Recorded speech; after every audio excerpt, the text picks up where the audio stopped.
Limit x tends to 0 e to the power x minus 2 cos x plus e to the minus x divide by x sin x। এখানে আমরা x এর পরিবর্তে আমরা 0 বসাই, তাহলে 0/0 পাই, আকার পাই, কারণ sin 0 তে 0 হয়, এটা 0, e to the power x 1 1, তাহলে cos 0 তো 1 হয়, তাহলে -2 + 2 চলে যাবে। এখন আমরা সূত্র বসাবো,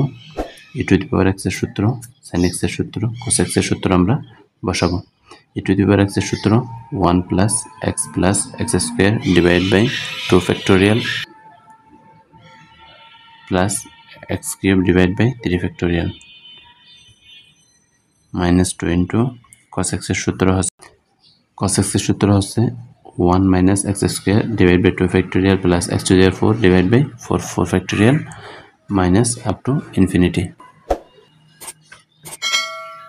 e to the power -x এর সূত্র 1 - x + x² divide by 2 factorial minus x³ divide by 3 factorial plus up to infinity divide by x sin x এর সূত্র x - x³ divide by 3 factorial plus x to the power 5 divide by 5 factorial minus up to infinity. এখন আমরা যদি লক্ষ্য করি, এখন এখানে যদি আমরা 0 বসাই, তাহলে এটা কিন্তু আমরা কি পাবো, 0/0 আকার পাবো। তাহলে তার আগে আমরা ক্যালকুলেশন করে নিই, লিমিট x টেন্ডস টু 0, এখান থেকে আমরা x যদি কমন নিই 1 - x² divide by 3 factorial plus x to the power 4 divide by 5 factorial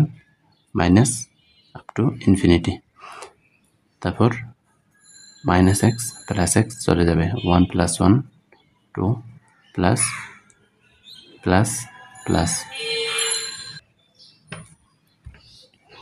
কিন্তু sin x এর ক্ষেত্রে x - x³ divide by 3 factorial plus x to the power 5 divide by 5 factorial,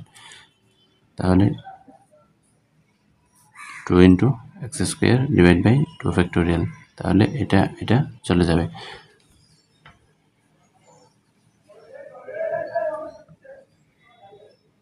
এখন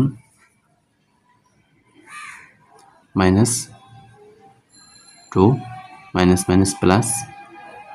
2 into x² divide by 2 factorial plus minus minus 2 x to the power 4 divide by 4 factorial plus up to infinity. এই দুইটা term থেকে আমাদের x এর বিজোড় ঘাতের পাওয়ারগুলা শূন্য হয়ে গেছে এবং জোড় পাওয়ারগুলা থাকবে এটার পর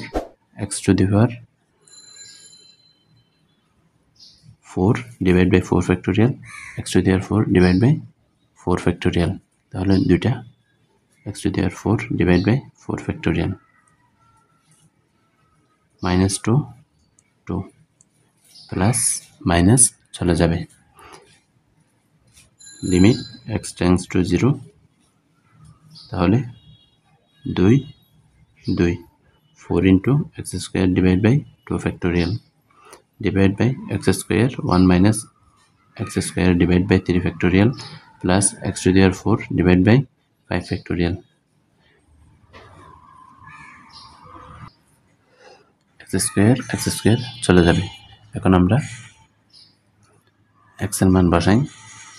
এখানে কত পাবো আমরা, এখানে উপরে থাকবে আমাদের 2, নিচে থাকবে 1 - 0 divide by 3 factorial plus 0 divide by 5 factorial minus up to infinity, অর্থাৎ এটা পাই। তাহলে আমাদের উত্তর আসবে কত, অতএব আমরা এটার উত্তর পাই 2।